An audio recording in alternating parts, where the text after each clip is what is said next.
ICC টি-20 বিশ্বকাপের semifinal লড়াইটা বেশ জমে উঠেছে। বিশেষ করে সুপার 8 গ্রুপ 2 থেকে সেমির লড়াইয়ে বর্তমান এক জায়গার জন্য লড়ছে দুই দল। ইতিমধ্যে বিদায় নিশ্চিত করেছে শ্রীলঙ্কার এবং সেমিফাইনাল নিশ্চিত করেছে ইংল্যান্ড। সেমিফাইনালের বাকি একটি জায়গার জন্য লড়ছে নিউজিল্যান্ড এবং পাকিস্তান। আপাতত লড়াইয়ে বেশ এগিয়ে নিউজিল্যান্ড। 2 ম্যাচ থেকে 3 পয়েন্ট পাওয়া কিউইরা সেমিতে 1 পা দিয়ে ফেলেছে। 2 পা দিতে হলে নিজেদের পরের ম্যাচে ইংল্যান্ডকে হারিয়ে দিলেই চলবে, তবে না হারিয়েও যাওয়ার সুযোগ রয়েছে, সেখানেই চলবে জটিল হিসাব নিকাশের খেলা।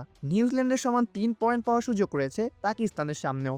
সেক্ষেত্রে নিজেদের শেষ ম্যাচে শ্রীলঙ্কার বিপক্ষে জিততে হবে পাকিস্তানকে। যেহেতু ইংল্যান্ড নিউজিল্যান্ড ম্যাচ আগেই হয়ে যাবে, ফলে নিজেদের জয়ের সমীকরণ জেনেই 28 ফেব্রুয়ারি শ্রীলঙ্কা ম্যাচে মাঠে নামবে পাকিস্তান। ইংল্যান্ড যদি নিউজিল্যান্ডকে 50 রানে হারাতে পারে, সেক্ষেত্রে পাকিস্তানকে শ্রীলঙ্কাকে অন্তত 20 রান বা তার বেশি ব্যবধানে হারাতে হবে। তাহলেই নেট জার্নিতে নিউজিল্যান্ডকে টপকাতে পারবে পাকিস্তান। যদি পাকিস্তান পরে ব্যাট করতে নামে, সেক্ষেত্রে 17.5 ওভারের আশেপাশে রান তাড়া করে জিততে পারলে কিউইদের টপকে সেমিতে চলে যাবে পাকিস্তান।